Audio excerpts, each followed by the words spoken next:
Hey everyone, my name is Akal, and I am a sexual energy coach. I also teach Kundalini Yoga, and I am also a Tantra teacher. So if you have interest in any of those things, you can check out my links down below the video, and I also do energy work, blah, blah, blah. This video is about the aura.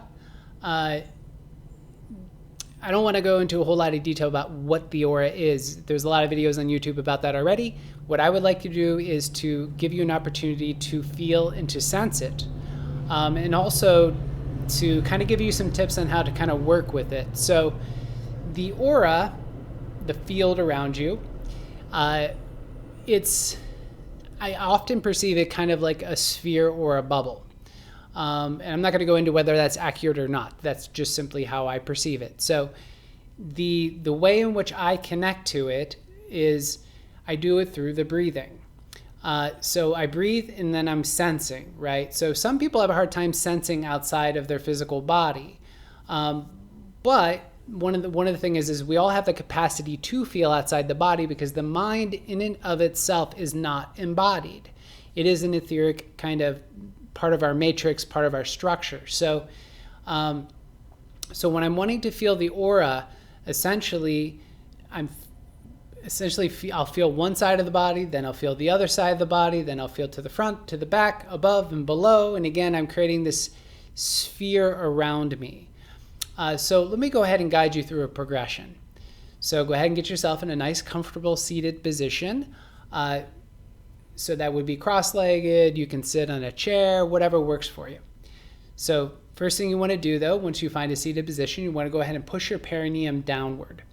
So the perineum, for those of you who don't know where that is between the anus and the genitals.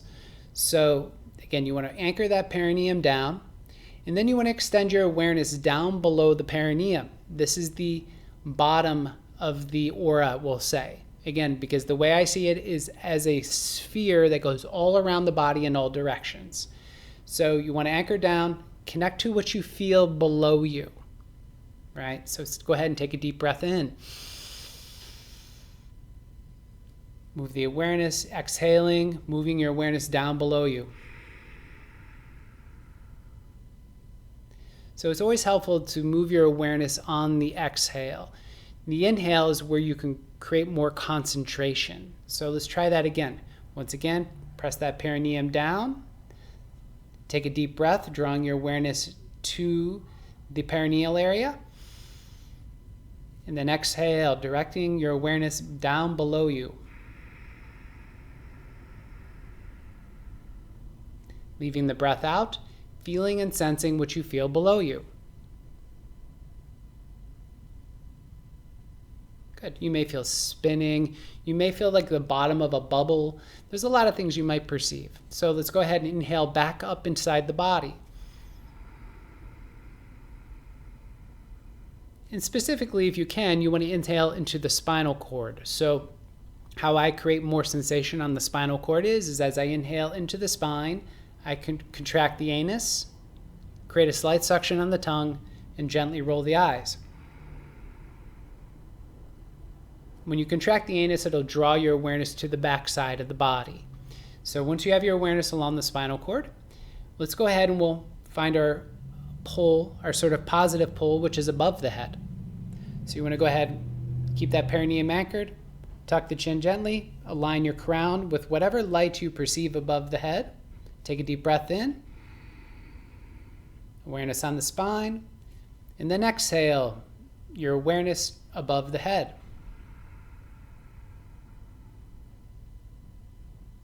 Feeling whatever you feel above the head. And then inhale, pulling the awareness back inside. And one of the things you can do here is you can kind of contract the muscles of the head, the scalp, in order to create more sensation as if you're pulling back inside the head. Good. All right, so now we're going to go to the left. So let's go ahead and once again, inhale, bringing the awareness towards the spine or keeping whatever awareness within your body.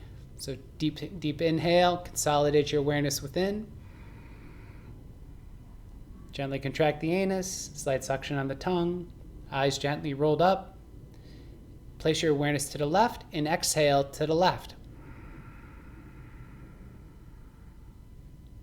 And then feeling and sensing the left side of the body, the left side of your field. Good. Let's do the right side now. Inhale, pulling the awareness back into the center of the body. Contract anus, slight suction on the tongue, eyes gently rolled up. Exhale to the right, so feeling to the right.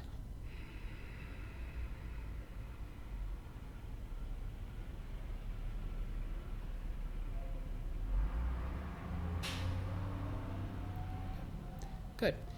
Inhale back into the center of the body. Contract the anus gently. Suction on the tongue. Eyes gently rolled up. And now we're going to go to the back of the body. Exhale, bringing your awareness to what you feel behind you.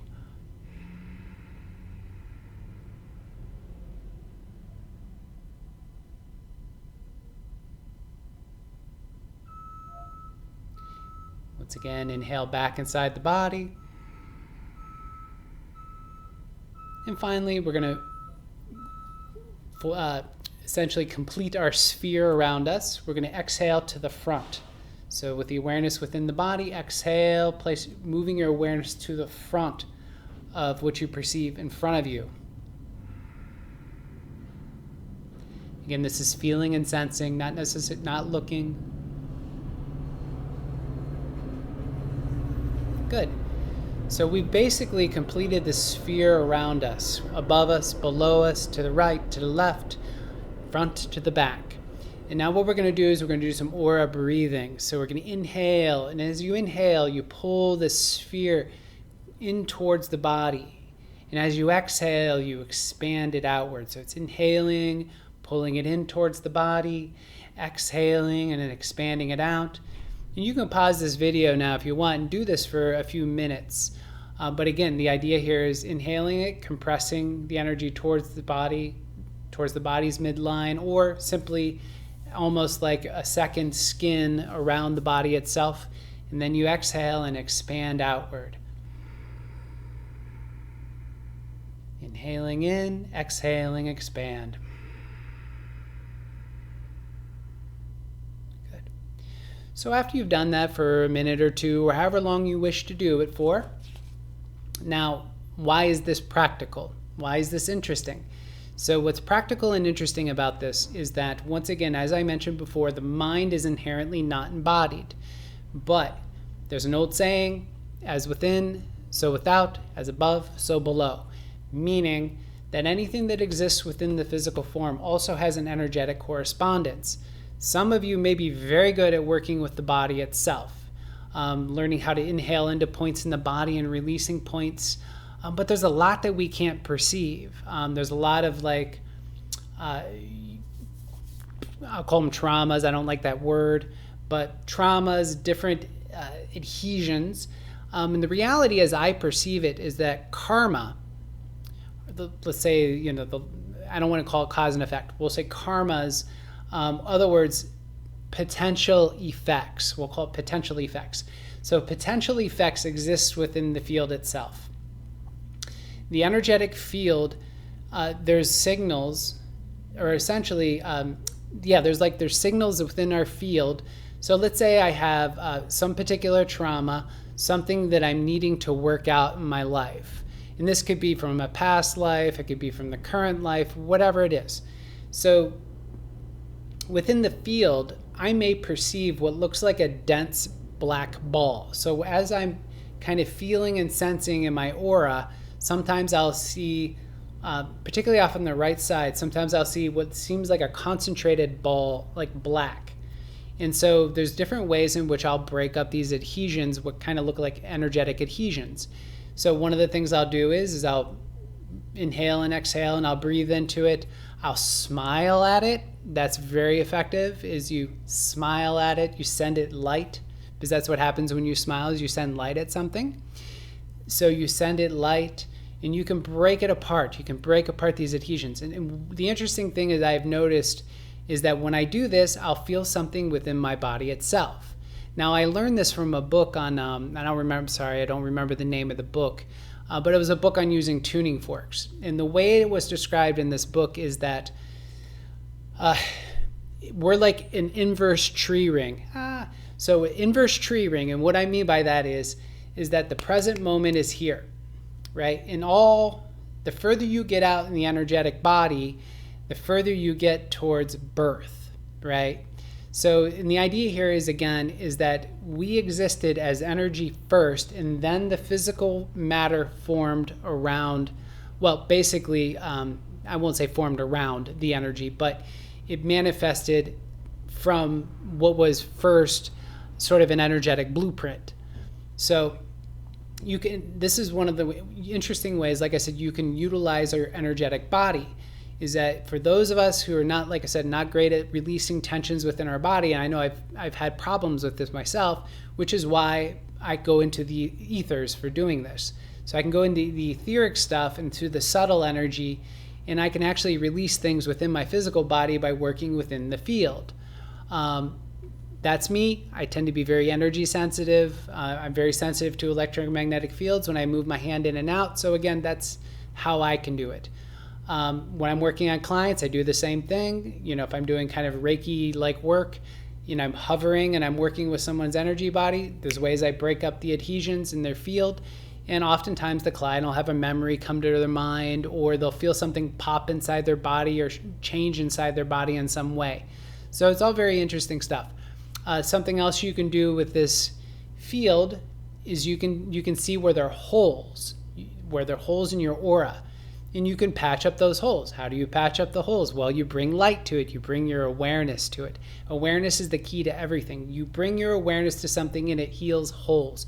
It heals your body within. Disease, things of that nature, tend to manifest where there's a lack of awareness or where there's a lack of consciousness. So this is another way which you can engage the field. And I'm not going to go into like entity talk, but theoretically, if there's entities, and let's say theoretically those entities act like parasites, they're going to move through the holes that are in your energy body, and they will siphon off energy that way. Not saying there are, not saying there aren't, just saying. So one final way you can utilize the aura that I found to be really useful is as a protective field. So I create a bubble of protection around me. I do this before I work on clients. I project a protective bubble around my clients themselves. And I often do this even when I'm driving my car. I'll project an energetic field around the car itself. So hopefully you found something useful in this video. And again, I think all this stuff is really interesting to me. So hopefully you found it really interesting, and thank you for watching.